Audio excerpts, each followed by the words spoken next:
Halo, Bunda dan Sobat setia penonton channel Drama Mertua Menantu. Sangat senang dan bahagia rasanya bisa kembali menyapa Anda dalam kisah kehidupan nyata yang penuh makna hari ini. Pada jam tayang rutin kita ini, kami akan mempersembahkan sebuah kisah mengharukan yang berjudul Menantu Kampung yang Diremehkan. Mari kita simak kisahnya bersama-sama. Minggu pagi, saat Nabila dan suaminya sedang berpelukan dalam tidur, mereka tiba-tiba terbangun oleh suara gedoran pintu. Suara Ibu Rini, ibu mertua Nabila, terdengar lantang dari luar kamar. "Nabila, jam segini kok masih tidur? Cepat bangun." Nabila membuka matanya dengan susah payah, lalu berjalan membuka pintu. "Ada apa, Bu? Kok pagi-pagi sekali? Tadi malam Dinda demam, dia rewel semalaman. Sampai menjelang subuh kami baru bisa tidur sebentar, Bu," jelas Nabila. Mendengar penjelasan menantunya, Ibu Rini tetap menjawab dengan nada dingin dan ketus, "Punya anak kecil ya memang begitu rasanya. Cepat bangun, pergi belanja ke pasar lalu masak. Nanti siang Tommy dan istrinya mau datang makan siang ke sini." "Iya, Bu."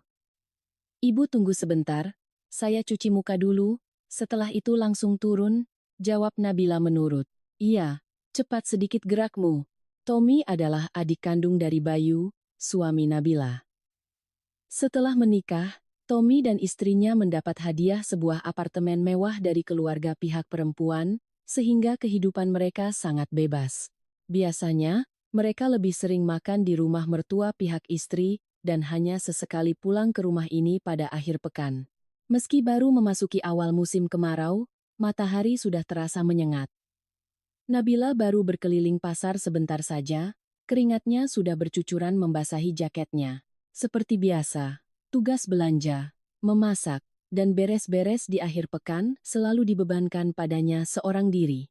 Sementara itu, yang akan makan siang nanti adalah Tommy dan istrinya, bapak dan ibu mertua, serta Nabila dan suaminya. Putri kecilnya, Dinda, yang baru berusia 1 tahun lebih, masih makan bubur bayi. Jadi, total ada 7 orang yang harus diberi makan, tetapi yang bekerja di dapur hanya dia sendiri. Setelah selesai berbelanja dan berniat pulang, Nabila kembali menerima panggilan dari ibu mertuanya. "Halo, iya Bu, hari ini cuacanya panas banget, kamu beli jeruk ya, nanti peras airnya buat diminum biar segar." "Iya Bu." Nabila menahan helaan napasnya saat menjawab. Ia tahu betul, tugas memeras jeruk untuk diminum bersama itu pada akhirnya akan jatuh ke tangannya juga. Lewat jam 9 pagi, Nabila baru tiba di rumah. Saat itu suaminya, Bayu, sudah bangun dan sedang menggendong anak mereka. Begitu melihat istrinya pulang, Bayu langsung mengomel. "Kamu ke pasar kok lama banget sih? Cepat kasih Dinda susu atau bubur, dia udah kelaparan dari tadi. Kalau anak kelaparan, kamu kan bisa bikin susu duluan buat dia." "Kenapa harus nunggu aku pulang baru dikasih?" Anaknya nangis terus. "Nggak mau lepas dari gendonganku." "Ya kamu minta tolong bapak atau ibu pegangin sebentar kan bisa. Bapak sama ibu lagi keluar tuh. Pagi-pagi buta belum sempat sarapan sudah harus berpanas-panasan ke pasar, pulang ke rumah malah disambut omelan suami dan tangisan anak." Nabila rasanya ingin meledak, namun pada akhirnya, semua pekerjaan tetap ia selesaikan sendiri dengan kedua tangannya. Setelah selesai menyuapi anaknya, Nabila kembali ke dapur untuk menyiapkan masakan. Saat ia sedang sibuk memasak, bapak dan ibu mertuanya pulang.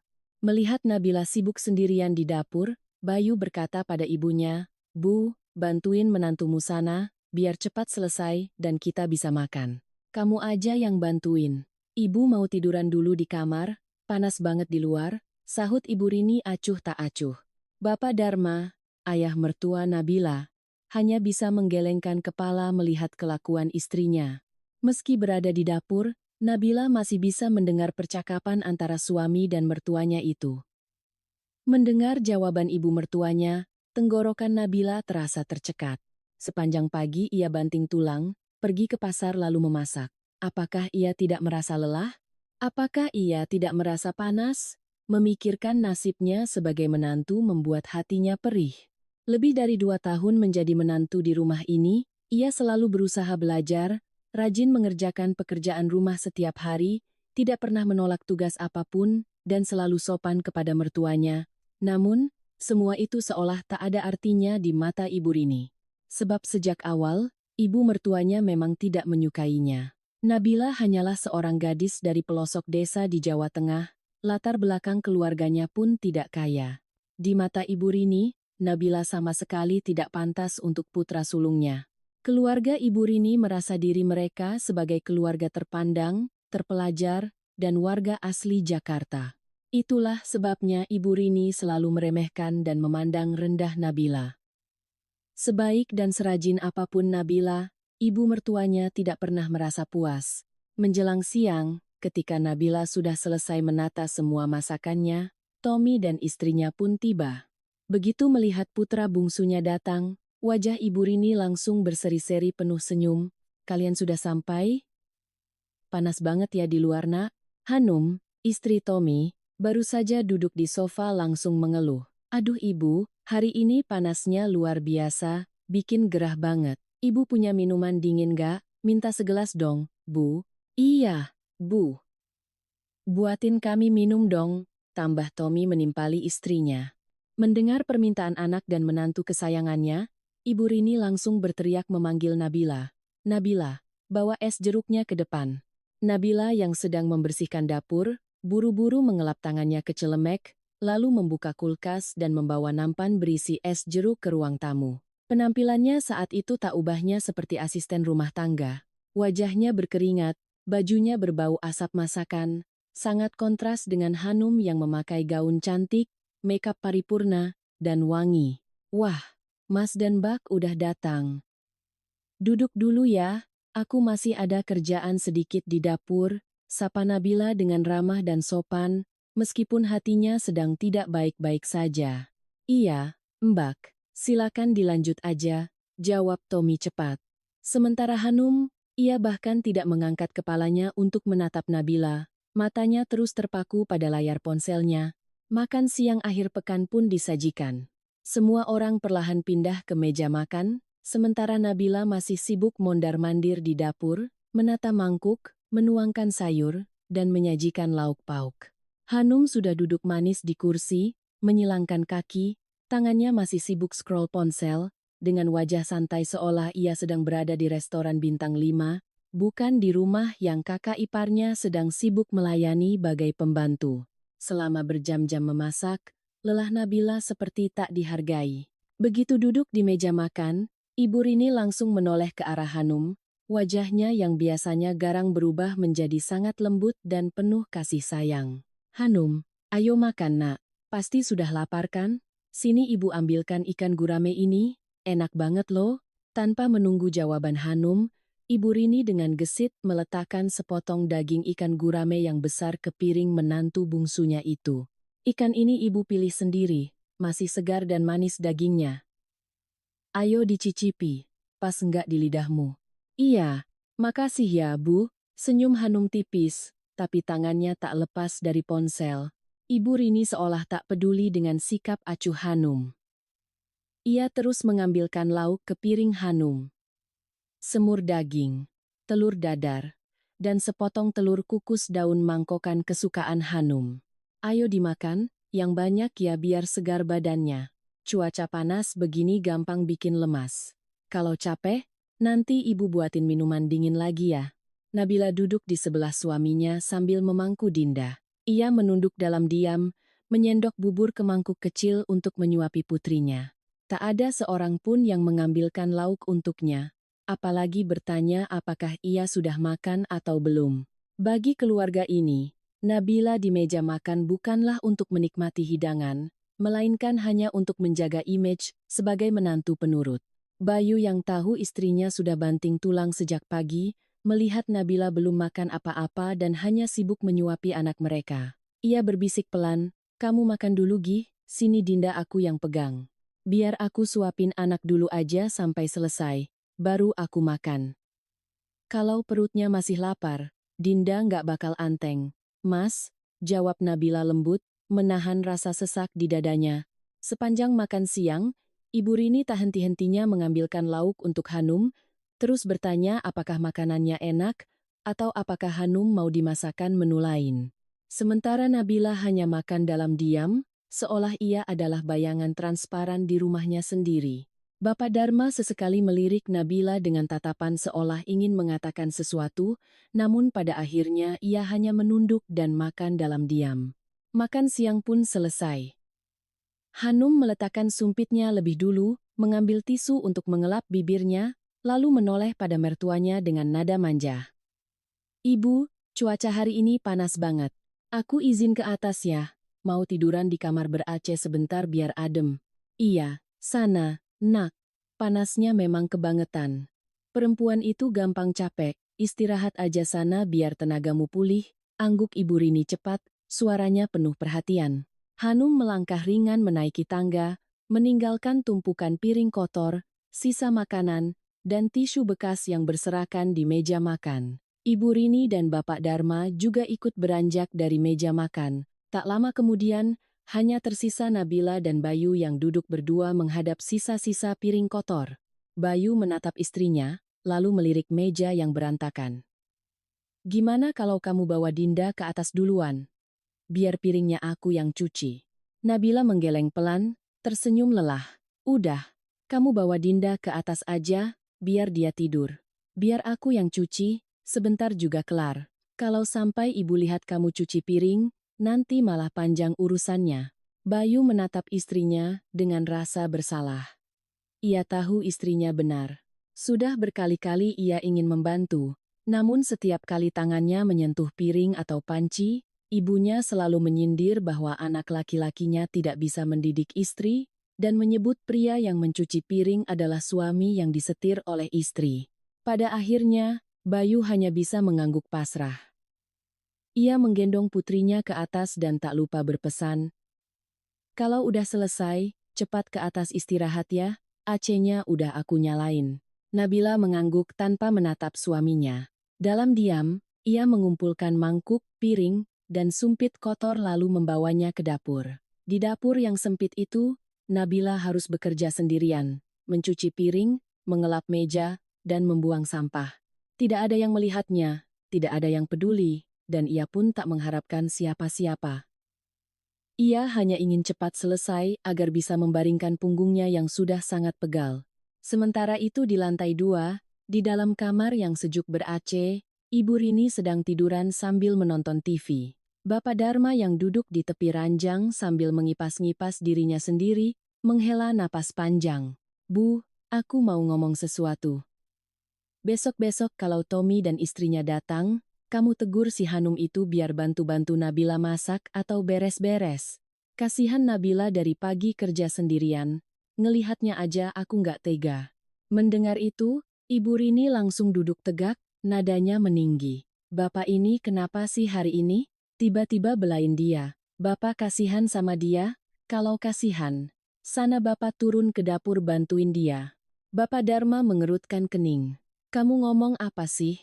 Aku udah niat ngomong dari lama tapi kutahan biar kita nggak berantem. Tapi aku lihat semuanya, Bu. Si Hanum enak-enakan di kamar AC ngangkat kaki, sedangkan Nabila dari pagi sampai sekarang nggak istirahat semenit pun. Kamu nggak lihat?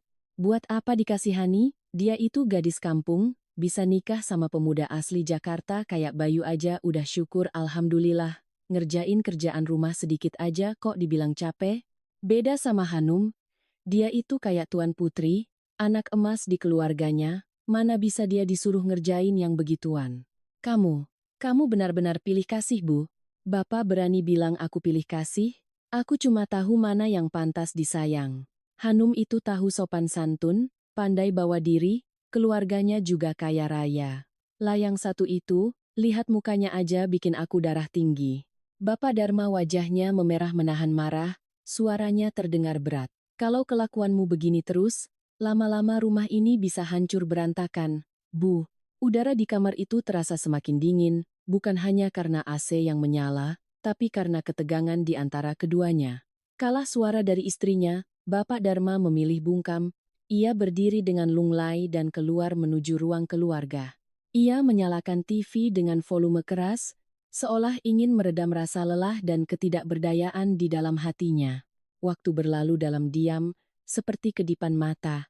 Rasanya baru kemarin Nabila memeluk bayinya di tengah malam dengan mata panda karena kurang tidur. Kini, Dinda kecil sudah bisa berlarian di halaman, berceloteh memanggil papa dan mamanya. Putrinya itu sudah genap berusia 2 tahun. Usia yang bagi sebagian orang masih terlalu kecil, namun bagi Nabila, ini adalah momen penting untuk membangkitkan kembali kerinduannya hidup sebagai dirinya sendiri. Selama 2 tahun terakhir, Nabila nyaris mengorbankan semua hal tentang dirinya. Ia melepaskan pekerjaannya di sebuah perusahaan media ternama, tempat ia pernah menjabat sebagai ketua tim produksi.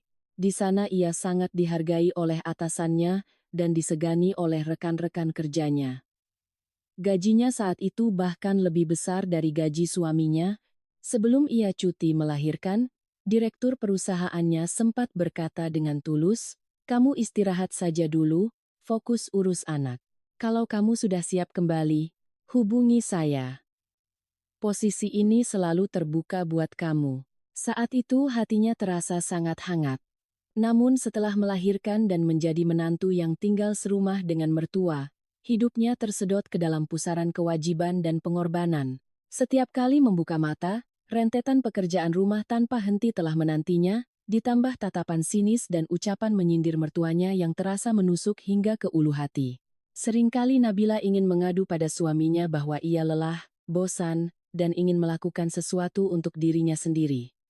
Namun, membayangkan Bayu yang akan dimarahi ibunya dan dituduh suami takut istri, Nabila menelan semuanya sendirian. Namun sekarang berbeda. Dinda sudah cukup besar dan kuat untuk mulai bersekolah. Nabila berencana memasukkan anaknya ke daycare atau preschool swasta yang berkualitas, tempat Dinda bisa dirawat dengan baik sekaligus bersosialisasi dengan teman-teman sebayanya. Sementara itu, Nabila ingin kembali bekerja, kembali ke lingkungan asalnya, kembali menjadi sosok Nabila yang dulu, energik, tegas, dan penuh semangat. Malam itu, sembari menidurkan Dinda, Nabila duduk di sebelah suaminya. Tangannya masih memegang kain kecil untuk mengelap sisa susu di baju anaknya. Suaranya terdengar pelan namun penuh keyakinan. "Mas, aku lagi mikirin sesuatu. Dinda kan udah umur 2 tahun. Aku mau masukin dia ke daycare aja.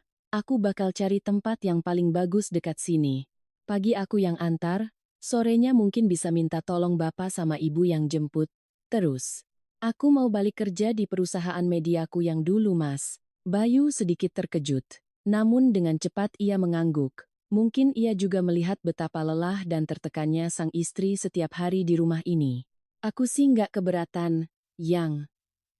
Kamu balik kerja juga bagus kok, daripada di rumah terus sumpek dan bikin kamu stres." Namun Bayu terdiam sejenak sebelum melanjutkan, "Tapi, ibu pasti nggak bakal gampang setuju.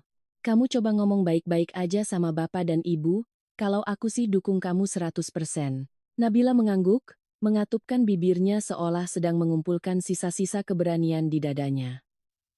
"Iya, Mas. Besok aku coba ngomong pelan-pelan."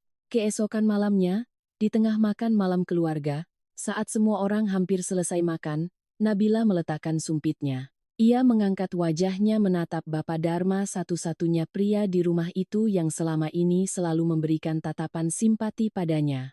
"Bapak, Ibu, ada yang mau Nabila sampaikan," ucapnya. Bapak Dharma meletakkan mangkuknya, nada suaranya tenang. "Iya nak, bilang saja." Nabila menarik napas dalam-dalam lalu mulai berbicara.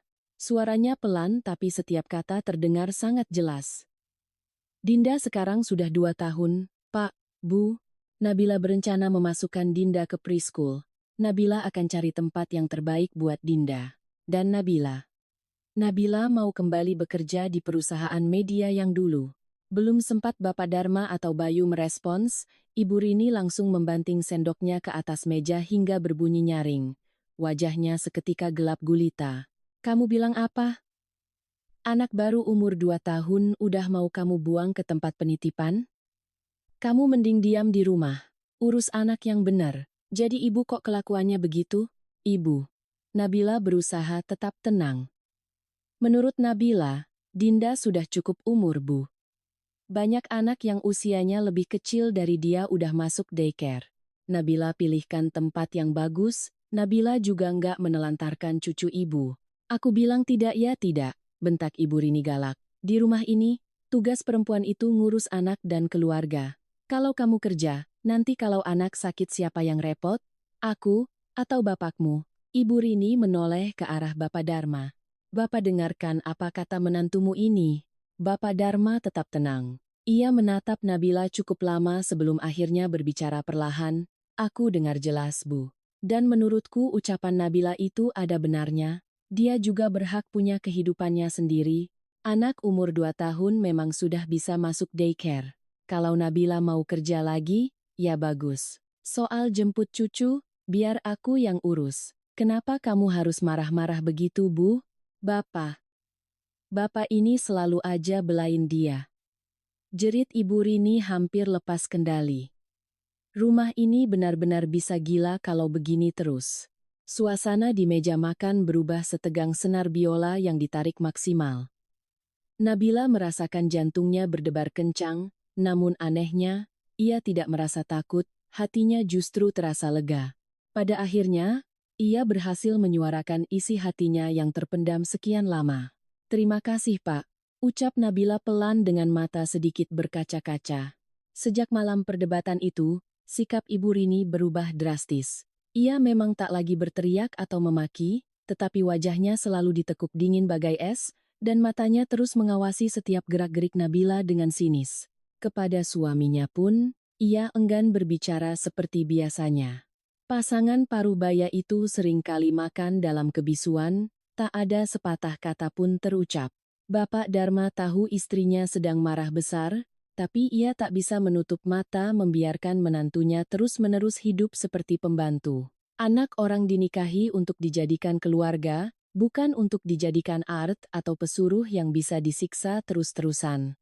Hampir sebulan sejak rencana itu diutarakan, Nabila dan Bayu keluar masuk berbagai gang dan jalanan di sekitar rumah mereka untuk mensurvei berbagai daycare dan preschool. Nabila membaca semua ulasan, bertanya pada ibu-ibu di komunitas, hingga datang langsung mengecek fasilitas, berbicara dengan guru-guru, serta memeriksa jadwal makan dan tidur anak-anak di sana.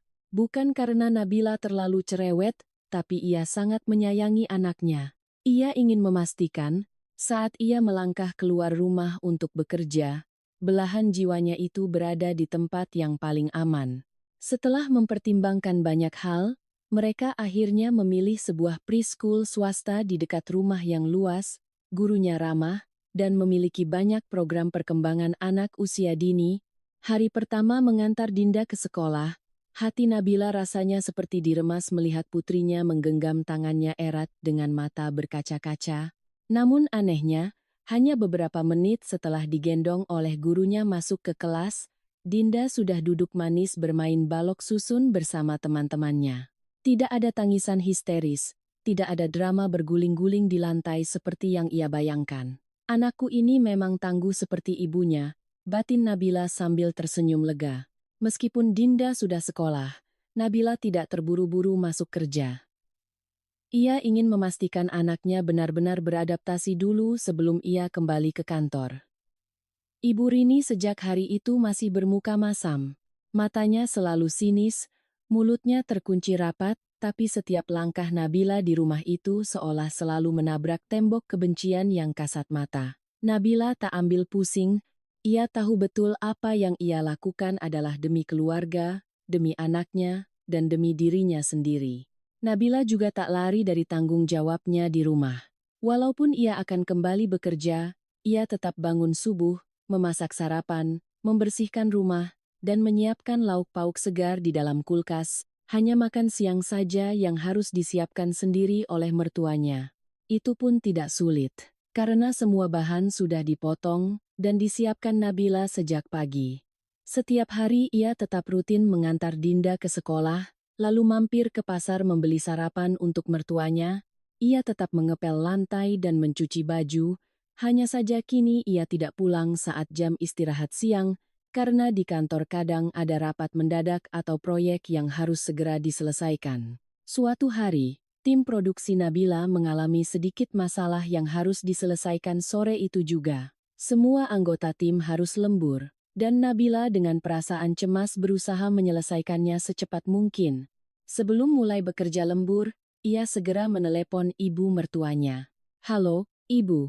Hari ini di kantor ada kerjaan mendadak. Nabila mungkin pulang telat sedikit, sekitar jam 6 sore baru sampai, Bu. Tolong suapin Dinda makan dulu ya, Bu." "Makasih ya, Bu." Nabila juga mengirim pesan pada Bayu agar ia mengingatkan orang tuanya untuk menjaga Dinda dan menegaskan bahwa ia akan berusaha pulang secepat mungkin. Tepat pukul 5:30 sore, Nabila bergegas keluar dari kantor. Jantungnya berdebar kencang karena khawatir pada anaknya dan, jujur saja, takut pada reaksi ibu mertuanya. Begitu kakinya melangkah masuk ke ruang tamu dan belum sempat melepas sepatu, Ibu Rini sudah berdiri menghadang di tengah ruangan. "Jam segini baru nampakkan muka. Apa maksudnya? Kamu kerja apaan sih sampai makin hari makin gak nganggap rumah ini penting?" Bentak Ibu Rini menggelegar. Nabila tertegun, belum sepenuhnya memahami situasi. Di sudut ruangan, Bapak Dharma sedang duduk menyuapi Dinda bubur. Wajah bapak mertuanya itu tegang, namun ia memilih diam. Nabila mencoba mengatur napasnya. "Maaf, Bu, Nabila pulang telat. Tapi Nabila kan udah telepon ibu tadi, hari ini di kantor ada emergency." "Nabila juga udah usahain pulang secepatnya, Bu." "Telepon? Kamu pikir dengan neken tombol telepon urusan beres? Ninggalin orang tua sepertiku buat ngurus anakmu, nyuapin dia, sementara emaknya kelayapan sampai jam segini. Terus bapakmu ini juga." Ibu Rini berbalik menunjuk suaminya. "Bapak lihat kan kelakuan menantu kesayangan bapak ini? Baru kerja 3 hari aja kelakuannya udah begini. Bentar lagi dia pulang tengah malam ini." Tenggorokan Nabila tercekat. "Ibu, Nabila nggak pernah menelantarkan Dinda atau kerjaan rumah kok, Bu. Hari ini beneran ada hal mendesak di kantor, makanya telat setengah jam, Bu." "Halah, masih berani ngejawab ya? Sekarang menantu udah berani ngelunyak sama mertua ya, Pak. Mana si Bayu? Keluar kamu. Lihat nih kelakuan istrimu, dia udah berani nginjak-nginjak ibumu di sini." Tepat saat itu, Bayu keluar dari kamar mandi dengan rambut yang masih meneteskan air. Ia menatap bingung pemandangan di depannya. Ibunya sedang teriak-teriak histeris, sementara istrinya menahan tangis dengan mata memerah. Belum sempat Bayu bertanya apa-apa, Bapak Dharma sudah berdiri secara tiba-tiba. Ia meletakkan mangkuk bubur anak itu ke meja dengan nada berat nan tegas. "Sudah, Nabila. Kamu ke belakang siapin makan malam saja. Udah telat ini." Lalu ia menoleh ke arah istrinya dengan tatapan yang memendam ribuan rasa muak yang tertahan sekian lama. "Bu, aku benar-benar sudah nggak tahan lagi lihat kelakuanmu yang seperti ini." Tanpa menunggu balasan siapapun, Bapak Dharma dengan lembut menggendong Dinda dan membawanya keluar dari ruang keluarga, meninggalkan keheningan yang mencekik dan menyesakkan dada di ruangan itu. Sejak kejadian Ibu Rini memarahi Nabila habis-habisan karena pulang telat setengah jam, Nabila merasakan perubahan drastis pada atmosfer di rumah itu. Tidak ada lagi sindiran tak langsung atau lirikan sinis yang disembunyikan. Kini, setiap perkataan dan perbuatan Ibu Rini secara terang-terangan menunjukkan ketidaksukaannya. Ibu Rini tidak pernah bicara lebih dari 3 kalimat sehari pada Nabila. Jikapun ia bicara, kalimat pertama pasti berupa celaan, kalimat kedua berupa omelan, dan kalimat ketiga adalah perbandingan antara Nabila dan Hanum. Hanum, si adik ipar, yang selalu tampil dengan riasan sempurna, lipstik merah menyala, gaun trendy, dan sepatu hak tinggi yang berbunyi tuk-tuk di lantai. Akhir-akhir ini, entah mengapa ia sering datang berkunjung, bahkan beberapa kali dalam seminggu.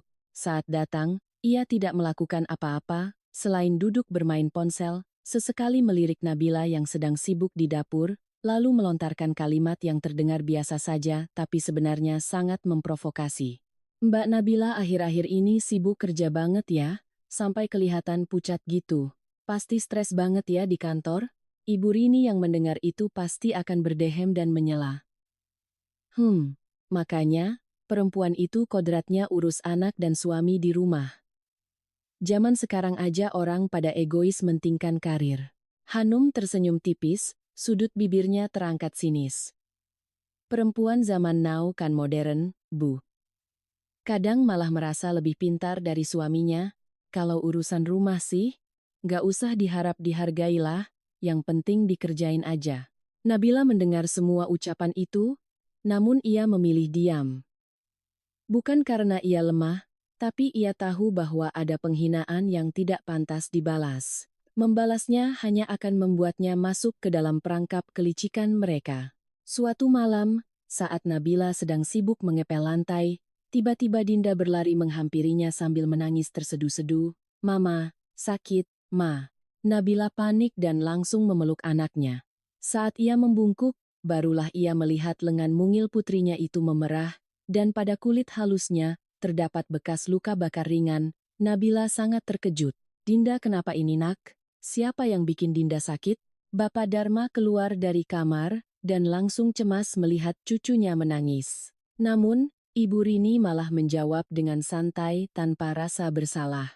"Tadi sore dia lari-lari di dapur, kayaknya nggak sengaja nyentuh panci panas yang baru ibu angkat. Udah dibilangin suruh diam, malah nggak mau nurut." Nabila tertegun. Ia menatap luka bakar di lengan anaknya, yang meski tidak besar tapi pasti sangat perih. Hatinya hancur sekaligus marah. Ibu mertuanya selalu bilang tidak mau menjaga cucunya, tapi lalu membiarkannya sendirian di dapur hingga terluka. "Ibu," Nabila minta maaf. Nabila nggak bermaksud menyalahkan ibu. "Tapi tolong, lain kali jangan biarkan Dinda sendirian di dekat kompor ya, Bu, bahaya banget." "Oh, jadi sekarang kamu nyalahin ibu? Udah bagus aku masakin buat sekeluarga, kamu pulang kerja telat nggak ngurus anak, kerjaan rumah sedikit aja nggak becus kamu urus, jangan nyuruh-nyuruh saya. Saya ini udah tua. Nggak sanggup ngejar-ngejar anak kecil terus." Nabila tercekat, tak bisa membalas. Bapak Dharma baru saja akan membuka mulut untuk membela, namun dari arah pintu terdengar suara langkah sepatu hak tinggi. Hanum datang lagi. Begitu masuk rumah, Hanum langsung berseru heboh. "Ya ampun, Dinda kenapa tangannya merah gitu? Mbak Nabila ini kerja keras banget ya sampai lupa ngurus anak sendiri. Ibu harus hati-hati loh, Bu. Kalau sampai Dinda kenapa-napa, nanti orang bakal bilang ibu nggak becus ngurus cucu." Nada Hanum terdengar setengah menasihati namun setengah menyindir. Tentu saja Ibu Rini langsung membalas dengan lebih emosi. "Nah kan, Ibu udah bilang, ibu macam apa yang ninggalin anaknya demi karir dan jabatan? Coba aja kalau ibunya ada di rumah, masa anaknya bisa sampai luka bakar begini?" Nabila bagaikan disiram air es di wajahnya. Tangannya gemetar memeluk Dinda yang masih menangis. Belum sempat Nabila menjawab, Hanum kembali menimpali. "Zaman sekarang tuh memang banyak ibu-ibu yang beranak cuma buat dititipin ke orang, sementara dianya hidup gaya-gayaan kayak masih lajang. Pagi-pagi dandan cantik, sore baru pulang cuma nanya, 'Anakku mana?' Habis itu mandi tidur. Kalau mertua negur, alasannya sibuk kerja." Nabila mematung. Ia tahu Hanum sengaja menusuknya dari belakang dengan kata-kata manis di depan mertuanya, dan yang paling menyakitkan adalah Ibu Rini menelan bulat-bulat semua hasutan itu. Bayu sedang tidak ada di rumah. Bapak Dharma hanya berdiri di sana, menatap istrinya lalu menatap menantunya, matanya penuh keputusasaan. Ia paham situasinya, tetapi ia sudah terlalu terbiasa dengan keras kepalanya Ibu Rini, dan mulut manis Hanum yang penuh kepalsuan. Ia tidak berkata apa-apa, hanya menghela napas panjang yang terdengar sangat berat. Malam harinya, Nabila duduk di tepi ranjang, memeluk Dinda yang sudah tertidur pulas. Mata putrinya masih sedikit sembab. Tangan mungil itu melingkar di leher Nabila, seolah takut ibunya akan pergi meninggalkannya. Nabila mencium kening putrinya, air matanya perlahan menetes, hatinya terasa sangat perih. "Maafin Mama ya Nak, Mama nggak bisa jagain kamu, tapi Mama janji, Mama nggak akan biarin siapapun nyakitin kamu lagi." Seperti biasa, setiap akhir pekan, Hanum dan Tommy datang berkunjung. Hanum melangkah masuk ke rumah dengan dress longgar yang modis, lipstik merah menyala, rambut bergelombang, dan sepatu heels yang berbunyi tuk-tuk di lantai gersang itu, seolah mengumumkan kedatangan seorang ratu. Tommy berjalan di belakangnya membawa parsel buah, tersenyum pada ibunya dengan wajah yang terlihat lebih rileks dari biasanya. Nabila sudah terbiasa dengan kehadiran mereka di akhir pekan. Setiap kali mereka datang, kesibukan Nabila bertambah berkali-kali lipat. Dari mulai belanja pagi-pagi buta, berjibaku di dapur memasak berbagai hidangan, hingga menatanya rapi di meja makan agar ibu mertuanya merasa puas. Meskipun hatinya tidak nyaman, Nabila tetap berusaha melakukan kewajibannya sebagai menantu yang baik. Siang itu, makanan disajikan lebih awal dan semua orang duduk di meja makan. Meja dipenuhi hidangan hasil karya Nabila. Ikan gurame kukus jahe, semur daging telur, sayur bening bayam, dan asinan mangga ebi. Nabila duduk diam, menyuapi anaknya seperti biasa, membisu bak bayangan di rumahnya sendiri.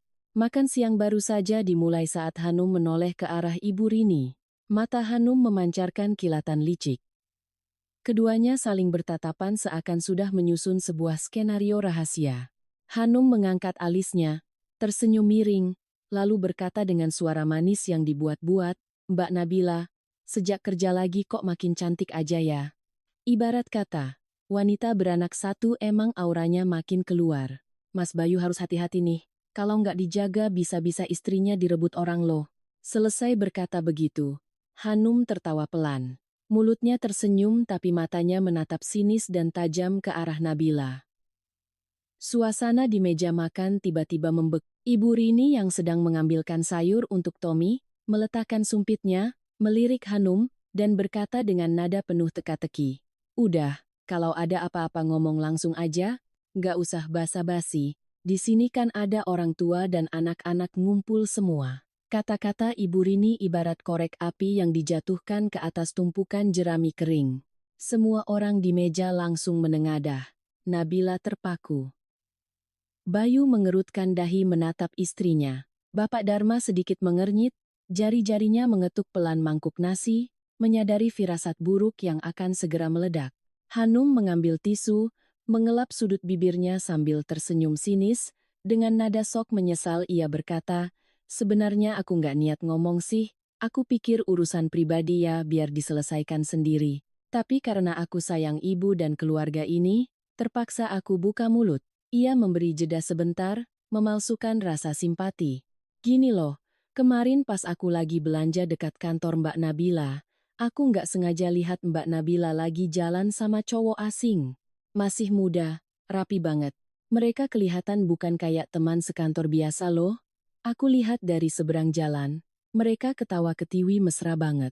Bahkan aku lihat Mbak Nabila gandeng lengan cowok itu, aku syok banget lihatnya, Bu."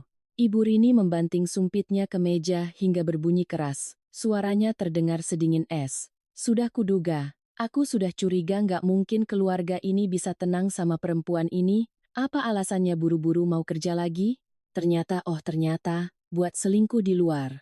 Ya Tuhan, dasar perempuan murahan, nggak punya didikan. Bapak ibumu di kampung ngajarin kamu jadi apa hah?" Kata-kata mertuanya bagaikan silet yang menyayat jantung Nabila. Nabila terdiam kaku. Tangannya mencengkeram erat sumpitnya hingga buku-buku jarinya memutih. Kesabarannya telah habis, ia tidak bisa lagi menoleransi semua ini. Nabila berdiri tiba-tiba, suaranya bergetar namun penuh ketegasan. "Ibu, kalau saya punya salah, saya siap dimarahi. Tapi tolong jangan pernah ibu hina orang tua saya. Mereka tidak salah apa-apa. Mereka membesarkan saya dengan baik. Bahkan wanita yang selama ini memasak dan mengurus rumah ini bertahun-tahun tanpa mengeluh adalah anak dari orang tua yang ibu hina itu." Nabila lalu menoleh tajam ke arah Hanum. "Dan kamu, atas dasar apa kamu menuduhku seperti itu? Kamu punya bukti? Atau kamu sengaja ngarang cerita buat ngehancurin rumah tanggaku?" Plak. Sebuah tamparan keras bagai petir menyambar wajah Nabila di tengah meja makan. Suasana mendadak sunyi senyap. Wajah Nabila terlempar ke samping, pipinya memerah dengan cetakan 5 jari yang jelas. Ia terhuyung mundur, matanya membelalak menahan sakit yang tak tertahankan. Bukan hanya sakit fisik, tetapi rasa terhina yang mencapai ubun-ubun. Ibu Rini berdiri dengan wajah merah padam, menunjuk-nunjuk wajah Nabila.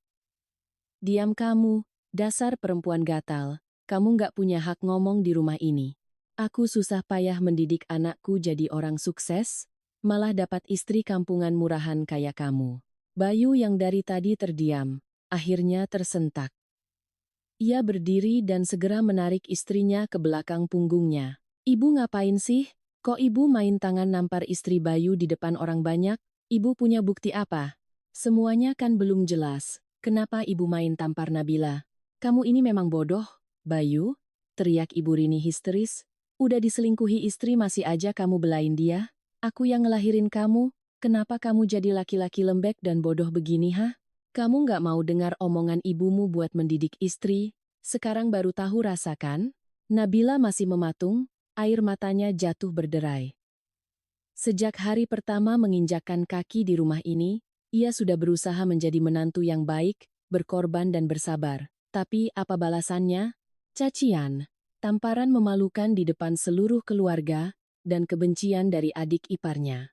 Bapak Dharma, yang dari tadi diam, matanya semakin menggelap. Pada titik ini, ia membanting sumpitnya ke meja dan berdiri. Suaranya berat dan menggelegar seperti guntur. Apa kamu sudah gila, Bu? Seluruh keluarga tersentak kaget.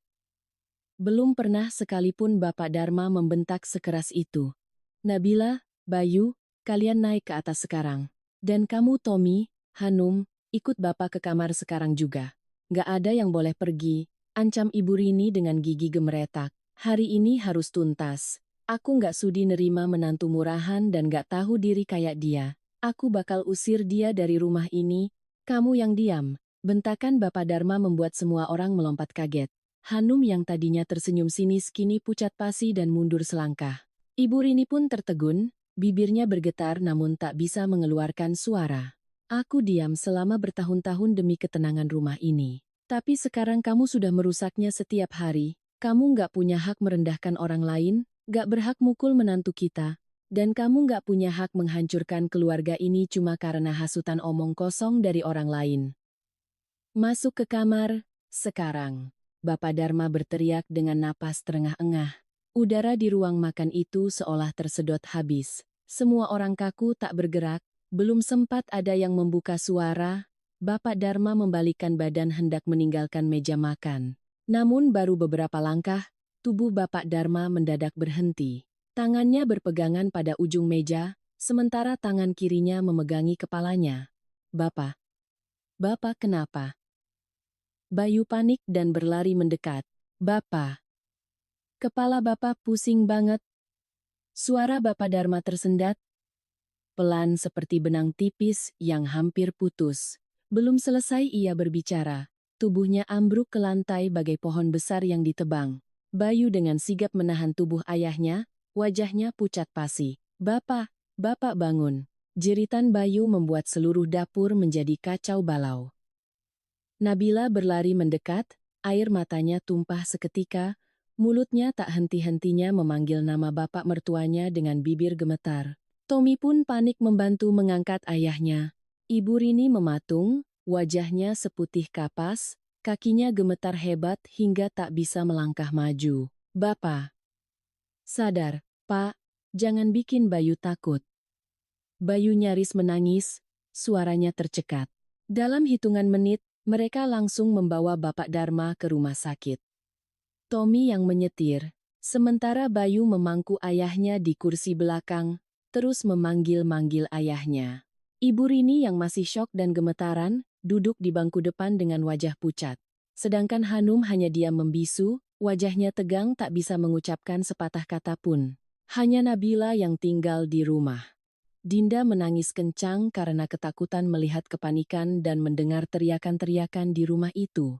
Nabila duduk di tepi ranjang memeluk putrinya erat-erat, menyandarkan punggungnya ke dinding, hatinya terasa sangat hancur. Segala rasa sakit karena tamparan dan hinaan tadi sudah tidak lagi membuatnya menangis, yang tersisa hanyalah rasa takut. Takut kehilangan Bapak Dharma. Satu-satunya pria di rumah ini yang selalu membelanya selama bertahun-tahun, yang kini sedang berjuang antara hidup dan mati. Jika beliau pergi, siapa lagi yang akan berdiri membelanya? Untunglah, Bapak Dharma segera mendapatkan pertolongan pertama. Dokter mendiagnosis bahwa beliau mengalami serangan stroke ringan, belum sampai merusak fungsi otak. Namun, kondisinya saat ini sangat lemah. dan dokter mewanti-wanti agar beliau tidak boleh stres, marah, atau banyak pikiran. Berita ini seperti melepaskan batu besar yang menghimpit dada seluruh keluarga. Namun di saat yang sama, ini juga menjadi teguran keras yang terus terngiang di benak mereka. Selama Bapak Dharma dirawat di rumah sakit, suasana di rumah mendadak hening dan canggung. Tidak ada lagi yang mengungkit kejadian di meja makan. Tidak ada yang membahas tamparan itu, tuduhan itu, atau apapun yang berhubungan dengan Nabila. Seluruh energi dan perhatian kini difokuskan pada pemulihan Bapak Dharma.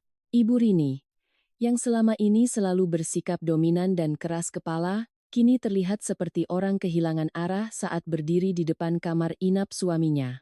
Ia tidak lagi mengamuk, tidak lagi membuat keributan. Sepanjang hari ia hanya duduk meremas kedua tangannya, matanya memancarkan kesedihan, namun ia menahan air matanya agar tidak jatuh. Sementara Hanum, ia hanya sesekali datang menjenguk. Terkadang ia baru duduk 15 menit sudah pamit dengan alasan ada urusan mendesak. Ia beralasan ada acara keluarga di rumah orang tuanya, kurang enak badan, atau banyak alasan lainnya. Tidak ada yang menegurnya, tapi semua orang diam-diam menyadari. Jika bukan karena racun yang Hanum tanamkan di hati Ibu Rini hari itu, mungkin kekacauan ini tidak akan pernah terjadi. Justru Nabilalah orang yang paling sibuk. Pagi-pagi buta ia sudah bangun menyiapkan bubur untuk dibawa ke rumah sakit bagi Bapak Dharma dan Ibu Rini, sekalian mengantar Dinda ke sekolah. Siang harinya, di sela jam istirahat kantor, ia menyempatkan diri ke rumah sakit untuk menggantikan Ibu Rini berjaga agar mertuanya itu bisa makan dan istirahat sejenak. Sorenya, ia bergegas pulang untuk mengurus rumah, memasak, dan merawat anaknya.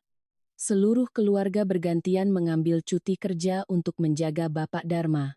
Begitu pula Nabila. Ia sangat menghormati bapak mertuanya. Oleh karena itu, ketika beliau jatuh sakit, Nabila merasa sama cemasnya dengan anak-anak kandung beliau. Setelah seminggu dirawat, Bapak Dharma diperbolehkan pulang.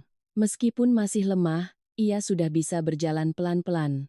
Suaranya memang tidak selantang dulu, namun sorot matanya masih memancarkan wibawa yang membuat seluruh keluarga merasa lega. Malam pertama kepulangannya, Nabila memasak bubur ayam jamur kesukaan bapak mertuanya. Saat Ibu Rini membuka pintu dan melihat Nabila membawakan nampan berisi bubur yang masih mengepul, Ibu Rini hanya mengatupkan bibirnya rapat-rapat tanpa mengucapkan sepatah kata pun. Malam berikutnya, di kamar yang sunyi, hanya terdengar suara dengungan halus dari kipas angin. Nabila duduk di sebelah Bayu. Ia tahu ia tidak bisa membiarkan masalah ini menggantung begitu saja, bukan untuk membenarkan diri, melainkan untuk mencari jawaban. Jawaban dari satu-satunya pria yang dulu paling ia percayai. Nabila menoleh ke arah suaminya, suaranya pelan seperti embusan angin, namun tatapannya sangat tajam dan jelas. "Mas." "Iya." Bayu menoleh ke arah istrinya. Wajah lembut itu masih sama seperti dulu, namun ada sorot mata yang sulit dibaca. "Aku mau bahas masalah tempo hari." Bayu terdiam. Nabila menarik napas dalam-dalam, jari-jarinya saling bertaut di atas pangkuannya dan sedikit bergetar. "Semua omongan Hanum tentang aku itu cuma fitnah. Aku nggak ngelakuin kesalahan apapun, aku nggak selingkuh, aku nggak ngelakuin hal yang mengkhianati pernikahan kita." Suaranya sedikit tercekat, namun ia memaksakan diri untuk terus bicara. "Aku nggak peduli apa pikiran ibu atau rencana licik Hanum buat ngehancurin aku. Tapi kamu beda, Mas. Aku cuma mau tahu, kamu percaya sama aku kan?" Terjadi keheningan panjang yang seolah berlangsung berabad-abad. Lalu, Bayu menganggukkan kepalanya pelan. "Aku percaya." Dua kata itu sudah cukup untuk mengangkat beban berat yang menghimpit dada Nabila. Matanya terasa panas. "Aku percaya istriku bukan perempuan seperti itu. Kamu belum pernah ngelakuin hal yang bikin aku ragu. Dari awal kita nikah, aku selalu tahu kamu itu orang yang kayak gimana. Semua yang kamu lakuin, semua kesabaranmu selama ini, aku tahu semuanya, sayang." Bayu menggenggam tangan istrinya dengan erat. Suaranya terdengar berat dan hangat. "Soal ibu, soal Hanum, kasih aku waktu beberapa hari lagi, aku bakal beresin semuanya. Sekarang, aku cuma mau kamu berhenti sedih. Aku tahu banget sifatmu. Asalkan kamu masih di sini, nemenin aku dan Dinda, itu udah cukup buat aku.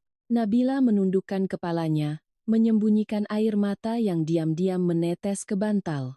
Untuk pertama kalinya setelah sekian lama menahan perih dan hinaan, ia merasa didengarkan dan dipahami, meskipun hanya dari satu orang, itu sudah lebih dari cukup untuk memberinya kekuatan agar bisa terus bertahan. Bayu sangat mengenal karakter istrinya, itulah mengapa ia tidak bisa mempercayai ucapan yang keluar dari mulut Hanum. Meskipun ia tidak sepenuhnya mengerti sifat adik iparnya itu, ia tahu Hanum bukanlah wanita yang polos atau tulus.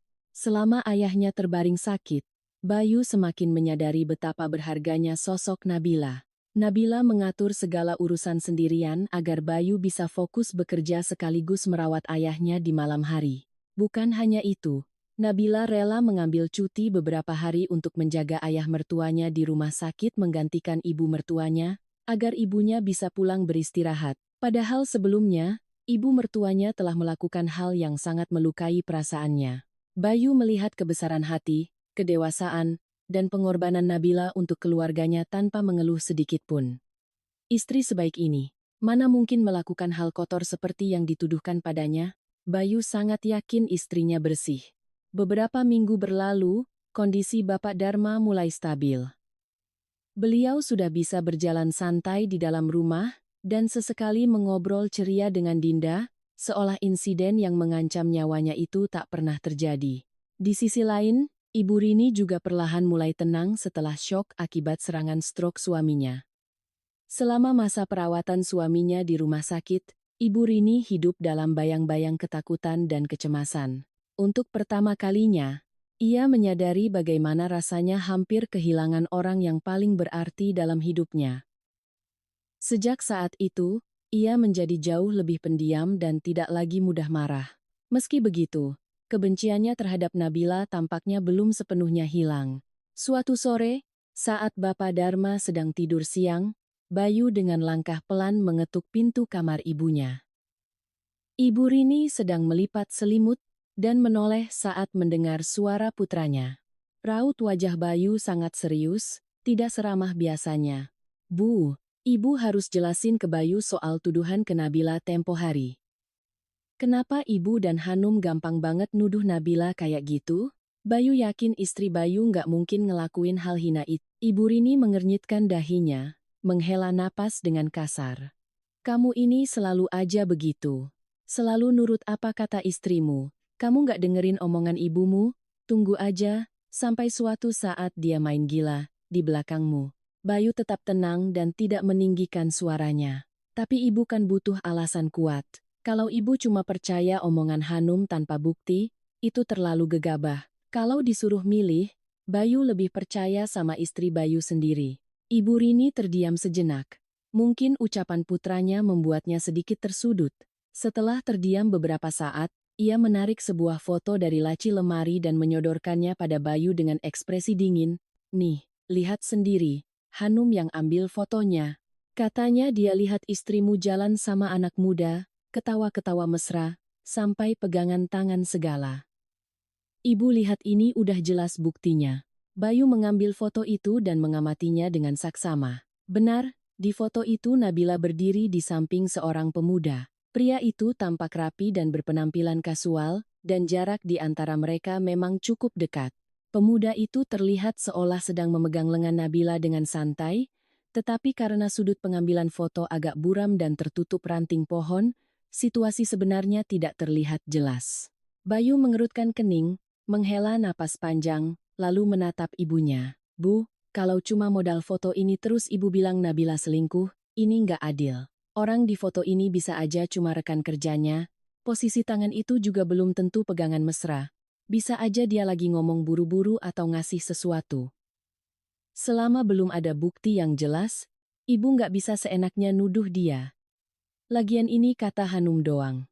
Tapi Hanum sendiri yang bilang dengan sangat yakin. Bantah Ibu Rini dengan nada tinggi. Dia bilang lihat pakai mata kepalanya sendiri. Katanya dia mau ngikutin mereka, tapi takut malah bikin malu keluarga kita, Kalau begitu, biar Bayu yang cari tahu sendiri, potong Bayu dengan tegas. Bayu bakal cari tahu siapa laki-laki di foto ini. Sebelum Bayu nemuin fakta yang sebenarnya, tolong ibu jangan pernah lagi ngomong kasar atau nyakitin Nabila. Ibu Rini terdiam. Bayu mengantongi foto itu dan keluar dari kamar. Ia sadar, untuk mengubah prasangka ibunya, ia membutuhkan kebenaran yang tak terbantahkan. Malam itu, setelah makan malam, ketika Bapak Dharma sudah tidur lebih awal, suasana rumah sedang dalam keadaan damai yang jarang terjadi. Tiba-tiba, pintu depan terbuka, langkah kaki yang sangat familiar terdengar. Itu Tommy. Ibu Rini yang baru keluar dari kamarnya melihat putra bungsunya berdiri di ambang pintu dengan wajah sangat pucat dan tatapan mata yang kosong. Ia terkejut, "Tommy, kok kamu pulang jam segini? Ada masalah apa, Nak?" Tommy tidak menjawab. Ia hanya mengangguk pelan lalu berjalan gontai naik ke lantai 2. Ibu Rini merasa ada yang tidak beres dan segera menyusulnya ke kamar. Di dalam kamar dengan cahaya lampu kuning redup, wajah Tommy terlihat sangat lelah dan hancur. Ibu Rini duduk di tepi ranjang, menggenggam tangan putranya. "Ada apa ini?" "Kasih tahu ibu, Nak, jangan bikin ibu cemas." Tommy terdiam lama, sebelum akhirnya bersuara dengan nada parau yang seakan tercekat di tenggorokan. "Bu, aku sama Hanum mau cerai." Kata-kata itu bagaikan petir di siang bolong. Ibu Rini membelalakan matanya. "Apa? Cerai? Kalian kan lagi bahagia-bahagianya?" "Udah nggak bahagia lagi, Bu." Tommy menundukkan kepalanya, suaranya pecah. "Hanum selingkuh sama bosnya. Aku lihat sendiri mereka pegangan tangan berdua. Dan Hanum, dia juga udah ngaku." Nggak mungkin." Ibu Rini terbata-bata, wajahnya seketika seputih kertas. "Hanum? Hanum mana mungkin selingkuh? Dia anak baik. Dia sopan, tahu aturan. Justru karena ibu terlalu percaya sama dia, ibu jadi nggak tahu sifat aslinya. Ibu selalu ngebanding-bandingin Mbak Nabila sama Hanum, tapi nyatanya yang main gila di belakang suami itu Hanum, Bu." Ibu Rini merasa pandangannya berkunang-kunang, telinganya berdenging hebat. Bibirnya bergetar ingin mengatakan sesuatu, namun tak sempat terucap. Tiba-tiba tubuhnya limbung, dan ia jatuh telentang di atas kasur dengan mata mendelik. "Ibu! Ibu!" Tommy panik setengah mati. Ia mengguncang tubuh ibunya dan memanggilnya berkali-kali, namun tak ada respons. Jeritan Tommy yang histeris menggema, diiringi pintu kamar yang terbuka lebar. Nabila dan Bayu yang mendengar keributan langsung berlari ke atas. Melihat Ibu Rini tak sadarkan diri di tangan Tommy, Nabila dengan sigap berteriak, "Mas, cepat telpon ambulans." Syukurlah, kali ini Ibu Rini hanya pingsan karena syok berat yang memicu tekanan darahnya naik drastis, tetapi tidak sampai membahayakan nyawanya. Dokter menyarankan agar Ibu Rini dirawat di rumah sakit beberapa hari untuk observasi dan istirahat total, serta tidak boleh mengalami tekanan mental. Keesokan paginya, Bayu terpaksa kembali bekerja karena perusahaannya sedang mengejar deadline proyek penting. Sekali lagi, Nabila menunda pekerjaannya dan meminta cuti untuk menjaga ibu mertuanya di rumah sakit. Ya, wanita yang menamparnya tanpa ampun di hadapan suami dan keluarganya itu. Nabila meminta cuti untuk merawat ibu mertuanya, namun ia tidak pernah membiarkan pekerjaan kantornya terbengkalai. Ia tahu peran pentingnya di dalam tim. Jika ia mandek, seluruh tim akan kewalahan. Ia juga tak ingin orang lain menanggung beban pekerjaannya hanya karena ia harus mengurus keluarga. Karena itulah, siang itu saat ia sedang duduk di ujung ranjang rumah sakit sambil menyuap cepat nasi bekal yang sudah dingin, senyum bahagia merekah di wajah Nabila melihat dua anak muda melangkah masuk ke ruang rawat. Sepasang pria dan wanita, keduanya terlihat segar, muda, dan sangat sopan. Sang wanita mengenakan rok selutut, wajahnya cantik dan manis, tangannya memegang sekantong buah-buahan yang kemudian diletakkan perlahan di atas meja. Sang pemuda membawa tas ransel berisi laptop, wajahnya tampak ceria. "Mbak Nabila, ini laptopnya," ucap pemuda itu seraya menyodorkan laptop dengan kedua tangannya, diiringi senyum jahil. Nabila berdiri dengan wajah semeringah, matanya berbinar seperti melihat saudara yang sudah lama tak berjumpa. Ya ampun, makasih banyak ya, kalian berdua. Ia melirik kedua anak muda itu sambil tersenyum menggoda. Kalian ini, kemana-mana harus nempel terus ya kayak perangko? Gadis itu langsung merona merah dan menundukkan pandangannya karena malu. Si pemuda malah merangkul bahu kekasihnya, pura-pura sok pamer, ya iyalah, Mbak. Sekarang tuh harus dijaga ketat. Kalau lengah dikit takut direbut orang. Mbak. Nabila terkekeh pelan sambil mengibaskan tangannya. Ya udah, makasih ya. Balik sana ke kantor. Hus-hus. Keduanya pamit dengan sopan, tak lupa menyapa Ibu Rini yang sedang berbaring sebelum beranjak keluar. Sang pemuda bahkan berbalik dan berkata, semoga lekas sembuh ya, Bu. Ibu Rini sejak awal hanya duduk diam di atas ranjang. Matanya mengawasi setiap gerak-gerik dan ekspresi ketiga orang di depannya. Tatapannya tertuju cukup lama pada pemuda tadi. Pemuda itu, dia adalah pria yang ada di dalam foto yang ditunjukkan Hanum kepadanya. Ia sangat yakin pada foto itu, percaya 100% bahwa itu adalah bukti perselingkuhan menantunya, namun kini, melihat interaksi yang begitu wajar dan akrab di antara mereka, apalagi melihat bagaimana pemuda itu sangat perhatian pada kekasih yang dibawanya, hati Ibu Rini langsung hancur berkeping-keping. Pemuda itu memanggil gadis di sebelahnya dengan panggilan sayang, merangkulnya sambil tertawa, benar-benar sepasang kekasih sungguhan. Menyadari bagaimana Nabila bersikap wajar, tanpa basa-basi yang dibuat-buat, tanpa rasa gugup sedikit pun, Ibu Rini menyadari satu hal, Nabila tidak menyembunyikan apapun. Ibu Rini terdiam membisu. Setelah beberapa hari dirawat, tekanan darahnya mulai kembali normal. Dokter mengizinkannya pulang dengan berbagai pesan tentang pola makan, istirahat, dan menjauhi stres. Kembali ke rumah yang familiar, Ibu Rini duduk di sofa tuanya. Ia mengedarkan pandangan. Bapak Dharma sedang tidur siang di kamar, sementara Dinda sedang belajar mengoceh sambil dipangku oleh kakeknya. Tawa riang bayi kecil itu mengisi seluruh rumah. Dan Nabila. Ia masih sama seperti hari-hari sebelumnya, sibuk mondar-mandir tiada henti. Sejak Bapak Dharma terkena stroke disusul oleh Ibu Rini yang tumbang, semua beban rumah tangga seolah jatuh di pundak Nabila. Nabila tak pernah mengeluh atau protes. Setiap subuh ia bangun saat embun masih tebal. Membawa tas belanja ke pasar, memilih bahan makanan segar untuk keluarga, sambil menghitung pengeluaran dengan teliti. Pulang ke rumah, ia sibuk memasak sarapan, lalu langsung menyiapkan makan siang, agar mertuanya tidak perlu repot. Bayu hanya bisa mampir sebentar saat jam istirahat kantor. Sisanya, Nabilalah yang mengurus semuanya sendirian. Sore harinya sepulang kerja, Nabila langsung menaruh tasnya, meminta Dinda dari gendongan suaminya, lalu kembali masuk ke dapur. Nabila tidak pernah mengeluh, padahal Ibu Rini pernah menamparnya, memanggilnya perempuan murahan, dan secara terang-terangan membencinya. Namun, saat Ibu Rini lemah tak berdaya di rumah sakit, Nabila lah yang merawatnya, menyuapinya bubur, mengambilkan air hangat, dan menjaganya di kala tidur siang. Malam itu, Nabila menyajikan semangkuk sup rumput laut dan udang, menu kesukaan Ibu Rini. Ia meletakkannya perlahan di atas meja, bertanya dengan lembut, "Ibu coba cicipi, pas nggak rasanya?" Rumput lautnya ini Nabila pilih yang lembut, "Nggak amis kok, Bu. Ibu makan mumpung masih hangat biar gampang dicerna." Ibu Rini mengambil sendok, menatap mangkuk sup yang masih mengepul itu, dan hatinya terasa tersayat. Ia tak pernah membayangkan akan mendapat perhatian sebesar ini dari menantunya setelah semua kekejaman yang ia lakukan. Malam itu, ia berbaring di kamar, tak bisa tidur. Pikirannya memutar ulang semua kejadian. Dari awal ia membenci Nabila hanya karena statusnya sebagai gadis kampung yang ia anggap tak sepadan dengan anaknya.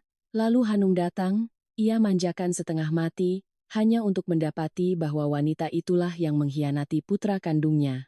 Sedangkan Nabila, wanita yang selalu ia remehkan, adalah satu-satunya orang yang tidak membuangnya saat ia sakit parah. Ibu Rini merasa tak mengerti dirinya sendiri. Sepanjang hidupnya, ia merasa sangat pandai menilai orang.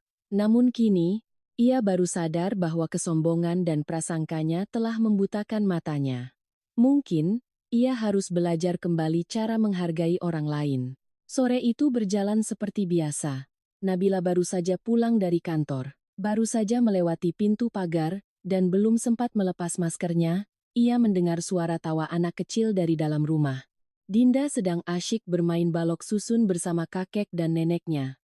Begitu melihat ibunya, Dinda bersorak gembira. Mama udah pulang. Belum sempat Nabila menunduk, gadis kecil itu sudah berlari menubruknya, melingkarkan lengan mungilnya di leher sang ibu. Nabila memeluk putrinya erat, menghirup aroma manis dari rambutnya yang lembut. Hatinya seketika terasa damai, segala kelelahan setelah seharian bekerja seolah menguap begitu saja. Anak mama hari ini pintar nggak? Tanya Nabila, sambil tersenyum lembut. Dinda pintar, Ma. Hari ini Dinda dimandiin sama nenek loh, Ma. Pamer anak kecil itu dengan mata berbinar-binar seperti permen manis, Nabila mendongak. Belum sempat ia bertanya, Bapak Dharma sudah melangkah mendekat dengan senyum hangat khasnya. Kamu mandi sana, terus makan. Hari ini ibumu udah mandiin Dinda. Dia juga yang masak makan malam. Kamu pulang tinggal makan aja. Nabila tertegun. Jantungnya seolah berhenti berdetak sejenak. Ia tidak bertanya lebih lanjut. Hanya mengangguk sambil tersenyum simpul. Namun di dalam hatinya, berbagai perasaan bercampur aduk, bingung, terharu, sekaligus lega. Kejadian aneh itu terus berlanjut di hari-hari berikutnya. Setiap pulang kerja, Nabila selalu mendapati masakan sudah siap di atas meja. Dinda sudah mandi bersih, wangi, dan sedang asyik bermain bersama kakek dan neneknya. Ia tak perlu lagi buru-buru mengasuh anak sambil mengepel lantai, atau tergesa-gesa memasak makan malam. Semuanya seperti ada yang mengambil alih dengan diam-diam. Suatu malam, setelah Dinda tertidur, Nabila menyelinap ke bawah selimut di samping suaminya. Ia membolak-balikkan badannya karena tak bisa tidur. Akhirnya ia menoleh dan bertanya pelan, Mas, akhir-akhir ini ibu aneh banget ya? Aneh gimana? Bayu memutar tubuh menghadap Nabila, matanya setengah terpejam karena mengantuk. Ya kamu nggak perhatiin? Ibu sekarang masak, mandiin Dinda juga. Bahkan aku lihat ibu ketawa ketiwi main sama Dinda. Ibu berubah drastis loh, Mas. Bayu terkekeh pelan, tangannya dengan lembut mengusap rambut istrinya. Oh iya, aku lupa cerita. Kemarin ibu manggil aku ke kamarnya buat ngomong empat mata. Ibu bilang, ibu udah banyak salah sama kamu. Ibu pernah jahat, ngomong kasar, ngelakuin hal-hal yang gak pantas. Sekarang ibu nyesel banget. Katanya, mulai sekarang ibu mau berubah, gak mau lagi dikenal sebagai mertua yang kejam. Mata Nabila membesar, seakan tak percaya dengan apa yang didengarnya. Beneran Mas? Beneran ibu ngomong gitu? Beneran dong, kamu perhatiin aja sendiri, ibu udah gak pernah ngomelin kamu kan? Malah sekarang bantuin masak sama mandiin Dinda. Katanya ibu kasihan lihat kamu pulang kerja capek masih harus ngurusin segala rupa. Ibu bilang, Nabila itu menantu yang hebat, tapi hidupnya terlalu capek. Ibu nggak mau lihat dia menderita lagi. Rasa hangat menjalar di dada Nabila, menyebar ke seluruh tubuhnya. Ia menenggelamkan wajahnya di dada suaminya, terdiam cukup lama. Bukan karena ia terharu sampai ingin menangis, melainkan karena untuk pertama kalinya setelah sekian tahun, ia bisa melihat buah dari kesabarannya, ketabahannya, dan kasih sayang tanpa syarat yang ia berikan. Tanpa pernah menyalahkan, tanpa pernah menuntut balasan. Dan sekarang, pengakuan itu meski datang terlambat akhirnya tiba juga. Di suatu minggu siang yang cerah, Nabila menemani Ibu Rini pergi ke mall untuk membeli beberapa kebutuhan sehari-hari. Ia mendorong troli perlahan. Ibu Rini berjalan di sebelahnya sambil menenteng tas, sesekali menunjuk sayuran organik, beras berkualitas, atau mengernyitkan dahi melihat harga susu yang terus naik. Suasana di antara mereka berdua terasa sangat damai dan tenang. Namun tiba-tiba, terdengar keributan dari arah konter kosmetik yang menarik perhatian mereka. Sekelompok orang berkerumun di tengah mall, saling berbisik sambil mengangkat ponsel merekam sebuah kejadian. Wah, dasar pelakor. Digerebek langsung di tempat umum tuh. Ya ampun, gayanya aja yang mewah, kelakuannya murahan banget. Nabila dan Ibu Rini melambatkan langkah. Dari sela-sela kerumunan, mereka melihat pemandangan yang sangat mengejutkan. Hanum sedang ditarik-tarik rambutnya dan didorong-dorong oleh dua orang wanita di hadapan banyak orang. Seorang wanita paruh baya berteriak histeris. "Kamu pikir kamu hebat bisa ngerebut suami saya? Saya kasih tahu ya, saya bakal telanjangi kedok pelacurmu di sini sekarang juga." Hanum meronta-ronta, bajunya berantakan, wajahnya berlumuran maskara dan air mata, sambil menangis dan berteriak, "Lepasin saya, kalian gila ya?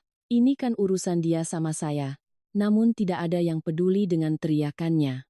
Lampu mal yang terang benderang, sorotan kamera, dan ponsel yang merekam jelas menampilkan wajah Hanum yang hancur dan dipermalukan. Nabila berdiri terpaku, Ibu Rini pun mematung. Tak ada satupun dari mereka yang bersuara. Setelah beberapa saat, Ibu Rini menoleh dan berbisik pelan, "Ayo pulang, nak. Nggak ada gunanya kita lihat ini." Nabila mengangguk. Mereka berbalik perlahan, meninggalkan keributan yang masih berlanjut di belakang sana. Dalam perjalanan menuju tempat parkir, Nabila sempat melirik ibu mertuanya. Wanita tua itu tidak mengucapkan sepatah kata pun, hanya mengeratkan pegangannya pada tali tasnya. Namun di matanya mata yang dulu pernah memerah karena marah, atau menatap tajam karena benci, kini hanya tersirat rasa duka dan penyesalan yang mendalam. Seandainya saja ia menyadari lebih awal, seandainya saja ia tidak membutakan diri dan salah menaruh kepercayaan pada orang yang salah. Nabila tidak mengatakan apa-apa. Ia tahu mertuanya telah menyadari segalanya. Kebenaran tidak butuh pembelaan yang terburu-buru, waktu dan hati manusia akan memberikan jawaban akhirnya. Setelah melewati banyak cobaan, rumah itu akhirnya kembali pada kedamaiannya, bahkan jauh lebih tentram dari sebelumnya. Halaman kecil di depan rumah kini dipenuhi tawa ceria.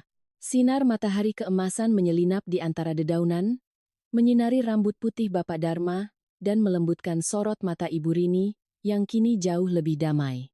Nabila bersandar di kursi, memegang cangkir kopi hangat, matanya diam-diam mengamati Dinda yang sedang bermain dengan kakek neneknya di halaman. Gadis kecil itu dengan riang memanggil, "Kakek." Nenek, dengan kebahagiaan yang begitu murni. Ibu Rini pun membalasnya dengan senyuman yang lembut, senyuman yang dulu Nabila pikir tak akan pernah ditujukan padanya. Semuanya terasa seperti mimpi indah. Nabila memejamkan mata sejenak, menarik napas panjang. Ia tidak menyesali tahun-tahun pengorbanannya, kebisuan, dan kesabarannya. Justru hari-hari berat, kata-kata tajam, dan air mata yang menetes di bantal di malam hari itulah yang telah menempanya menjadi sosok dengan hati yang tegar dan keyakinan yang tak mudah goyah. Ia tersenyum. Kehidupan memang seperti itu. Seringkali, hanya setelah melewati badai, kita baru bisa menghargai hangatnya sinar matahari. Tapi, hidup selalu penuh dengan kejutan. Belakangan ini Nabila sering merasa lelah, kehilangan nafsu makan, dan badannya terasa lemas. Jadwal bulanannya sudah lewat seminggu, namun belum ada tanda-tanda datang bulan. Awalnya ia mengira ini karena stres kerja, tetapi firasat di hatinya mulai bicara lain. Sepulang kerja sore itu, ia mampir ke apotek membeli beberapa alat tes kehamilan. Sesampainya di rumah, ia masuk ke kamar mandi diam-diam. Tangannya gemetar saat memegang tes pack. 1 menit, 2 menit, 3 menit berlalu. Garis 2. Ia mencoba satu lagi, dan satu lagi. Semuanya menunjukkan 2 garis merah yang jelas. Nabila menutup mulutnya, air matanya menetes. Bukan karena cemas, melainkan karena bahagia yang luar biasa. Setelah melewati segalanya, setelah semua perjuangan, hidup memberinya kado terindah, sebuah keajaiban baru. Malam itu, setelah makan malam, ia membungkus ketiga alat tes itu di dalam sebuah kotak kecil dengan pita cantik, lalu menyerahkannya pada Bayu. Bayu membukanya dengan tatapan bingung, tapi saat ia menyadari apa isi kotak itu, ia tersentak dan berteriak kegirangan. "Ya Tuhan, jadi keluarga kita bakal punya anggota baru lagi?" Yang, tanpa menunggu reaksi Nabila, Bayu sudah berlari turun ke lantai bawah. Suara Bayu bergema di ruang tamu. "Bapak, Ibu, Nabila hamil lagi, Bu." Bapak Dharma meletakkan cangkir tehnya, matanya berbinar cerah. Ibu Rini menoleh pada suaminya dan berseru, "Berarti kita bakal punya cucu lagi, Pak." Suaranya terdengar serak menahan haru. Sangat berbeda dengan nada ketusnya di masa lalu. Ia lalu berbalik menghampiri menantunya dan menggenggam tangan Nabila dengan erat. "Mulai besok, kamu nggak usah bangun pagi-pagi buat masak lagi, ya?" ucap Ibu Rini. "Ibu kan udah biasa bangun pagi, biar sarapan ibu yang urus. Kamu tidur aja yang cukup biar sehat. Orang lagi hamil muda gampang capek loh." Kata-kata itu tidaklah puitis atau berlebihan, namun cukup untuk membuat Nabila terharu hingga meneteskan air mata. Ia mengangguk pelan, menyeka air mata bahagia di sudut matanya. Sejak hari ia dinyatakan hamil, Ibu Rini berubah menjadi orang yang sama sekali berbeda. Setiap subuh ia bangun lebih awal, menyiapkan sarapan, memasak bubur ayam, merebus sup sehat, hingga membuat susu ibu hamil. Bapak Dharma juga mengambil alih tugas mengantar jemput Dinda ke preschool. Kedua mertuanya membagi tugas rumah dengan rapi, memasak, mencuci, mengepel, dan menjaga cucu. Tak ada satupun yang membiarkan Nabila kelelahan melakukan pekerjaan rumah. Dari seorang menantu yang dulu harus menahan segala rasa sakit demi bisa bertahan di rumah ini, kini ia diperlakukan bagai seorang putri yang disayangi dan dilindungi oleh seluruh keluarga. Nabila berbaring di sofa, tangannya mengelus perutnya dengan lembut, tempat di mana sebuah kehidupan baru sedang bertumbuh hari demi hari. Ia melihat sekeliling rumah ini, tempat yang dulu pernah memberinya luka, kini menjadi saksi bisu kedewasaan dan ketegarannya. Dan sekarang, rumah ini telah menjadi tempat berlindung yang sesungguhnya. Hidup memang tidak pernah mudah. Namun, ujian, kepedihan, dan air mata yang jatuh dalam diam pada akhirnya menjadi pupuk yang menumbuhkan kebahagiaan terindah. Nabila berhasil melewati segalanya dengan keteguhan hati, kasih sayang, dan jiwa yang penuh pemaafan. Kini, ia tidak hanya memiliki sebuah keluarga, tetapi sebuah rumah yang seutuhnya. Tempat di mana tawa anak-anak bergema, tempat aroma bawang goreng tercium di sore hari, tempat di mana seorang suami selalu sedia mendengarkan, dan tempat di mana seorang ibu mertua yang dulunya membencinya, kini menyayanginya dengan segenap hati. Dan lebih dari segalanya, di sanalah cinta sejati bersemi, tumbuh dari benih keikhlasan dan pengampunan. Bunda dan sobat sekalian, kisah kita hari ini telah sampai pada akhirnya. Jangan lupa like, komen, dan subscribe agar channel ini bisa terus menghadirkan cerita-cerita penuh makna lainnya. Sampai jumpa di kisah drama keluarga berikutnya.